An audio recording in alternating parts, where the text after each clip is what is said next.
Good morning बच्चों। आज हम भूगोल से पहला पार्ट पढ़ेंगे 9th क्लास से, जिसका नाम है भारत, आकार और स्थिति।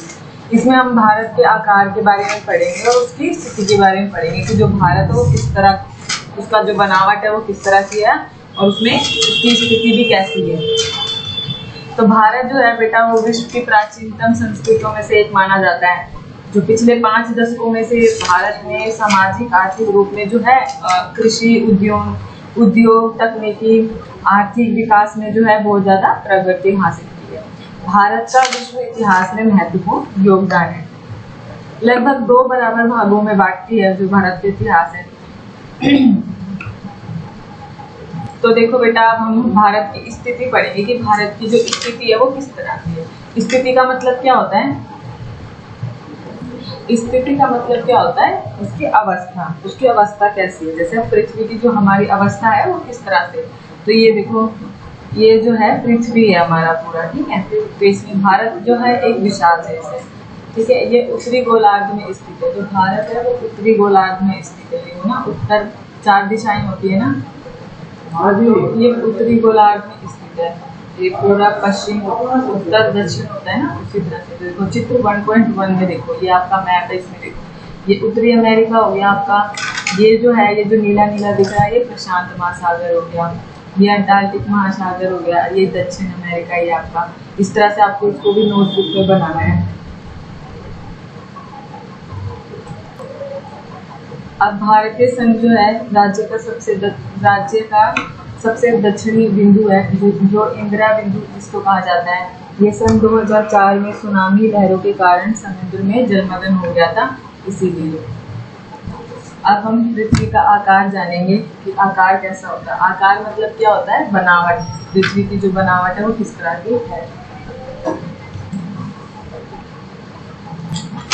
भारत के भूभाग का कुल क्षेत्रफल लगभग 32.8 लाख वर्ग किलोमीटर है। तो भारत का जो क्षेत्रफल है वो विश्व के कुल क्षेत्रफल से जो भौगोलिक स्थिति होती है उसकी सबसे बड़ा होता है। उसमें भौगोलिक क्षेत्रफल का 24% है। देखो ये चित्र 2.1.2 में जिस तरह से दिखाया यहाँ है ना, भारत 7वें स्थान पर है। सबसे पहले रूस है, फिर कनाडा, फिर अमेरिका, चीन, ब्राजील, ऑस्ट्रेलिया और भारत। भारत का स्थान 7वें स्थान पर है। सबसे पहले है रूस। ये भी आपको अपनी नोटबुक में बनाना है। विश्व के 7 बड़े देश हैं, तो इस तरह से, जिस तरह से बना हुआ ना, इस तरह से बनाना है। भारत की स्थल सीमा रेखा लगभग समुद्र तट रेखा अंडमान और निकोबार द्वीप समूह और लक्षद्वीप के साथ है। भारत की जो उत्तरी पश्चिमी और उत्तर पश्चिमी पूर्व सीमाएं वो पर्वत पे हैं। इसके दक्षिण का जो भूभाग होता है वो उत्तर से बहुत ज्यादा चौड़ा होता है, हिंद महासागर की ओर ये होता हुआ है, उसकी तरफ झुका हुआ होता है। इसके पश्चिम में अरब सागर होता है और पूर्व में बंगाल की खाड़ी। तो उत्तर पूर्व और पश्चिम में जो जो होता है आपको बताया गया अभी यहाँ पे। अब चित्र 1.3 में देखिए कि उसके अक्षय और देशांतर जो होते हैं वो किस, ये देखो इस वाले चित्र में दिखा रखा है। ये जो अक्षांतर और देशांतर रेखाएं हैं, तो ये यहाँ से, और ये कर्क रेखा जो है, इस तरह से आपको ये भी अपनी नोटबुक में बनाना है। अक्षय और देशांतर का विस्तार जो है लगभग 30% है, परंतु फिर भी पूर्व और पश्चिम का विस्तार जो है उत्तर की अपेक्षा में बहुत कम होता है। गुजरात और अरुणाचल प्रदेश के स्थानीय समय में 2 घंटे का अंतर होता है। पूर्व देशांतर रेखाओं को भारत के मापक आमतौर पर माना गया है। जो गुजरात और अरुणाचल प्रदेश होता है उसमें जो है समय में 2 घंटे का फर्क होता है, ठीक है। जो कि उत्तर प्रदेश में मिजोरम से गुजरती हुई अक्षय का प्रभाव दक्षिण से उत्तर की ओर दिन और रात की अवधि पर पड़ता है। तो दिन और रात कैसे होता है? जैसे जब पृथ्वी घूमती है और घूमते घूमते जब जिस तरफ सूर्य का प्रकाश पड़ता है तो वहाँ पे क्या होता है? दिन होता है, और जिस तरफ नहीं पड़ता वहाँ पे क्या हो जाता है? रात हो जाता है। तो इस तरह से जो है दिन और रात होते हैं। अब हम पढ़ेंगे भारत तथा विश्व, कि भारत और विश्व में क्या है, भारत में क्या चीजें और विश्व में। भारतीय जो भूखंड है एशिया महाद्वीप के पूर्व और पश्चिम के माध्यम में स्थित है। जो भारत जो है वो कहाँ पे स्थित है? एशिया महाद्वीप में।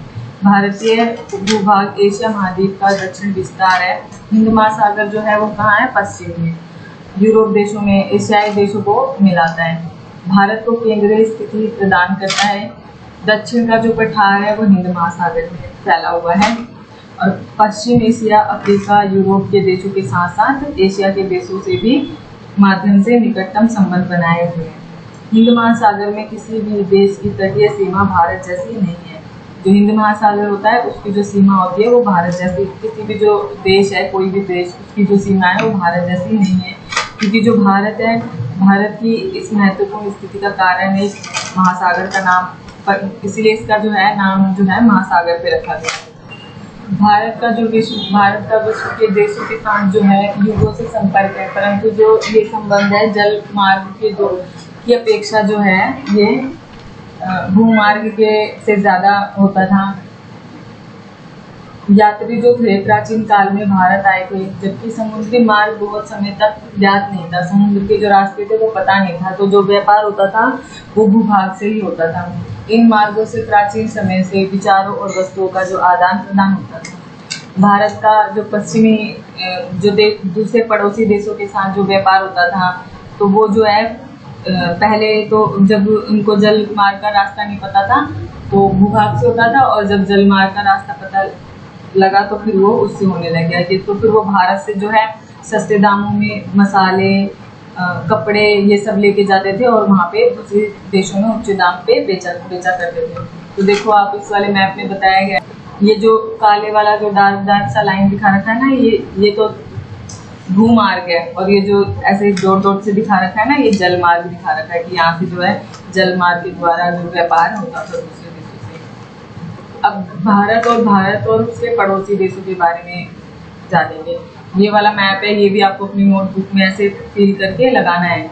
इसमें भारत और भारत के पड़ोसी देशों के बारे में बताया गया। देखो सबसे ऊपर ये जम्मू कश्मीर, हिमाचल प्रदेश, पंजाब, हरियाणा, दिल्ली, यहाँ पे उत्तराखंड, राजस्थान, उत्तर प्रदेश, ये नेपाल, चीन है ये बाहर, और ये पाकिस्तान, और इससे फिर ये जो ये नीला नीला हरा हरा दिखा रखा है ना, ये अफगानिस्तान है, और यहाँ पे गुजरात, और ये जो ये रेखा जा रही है ये आपकी कर्क रेखा है, ये महाराष्ट्र, ये कर्नाटका, आंध्र प्रदेश, और ये जो है छोटा सा इधर केरल, तमिलनाडु, ये नीला सा दिखा रखा है ना, ये अरब सागर है, और ये बंगाल की खाड़ी है, और ये महासागर है, हिंद महासागर, और ये श्रीलंका है।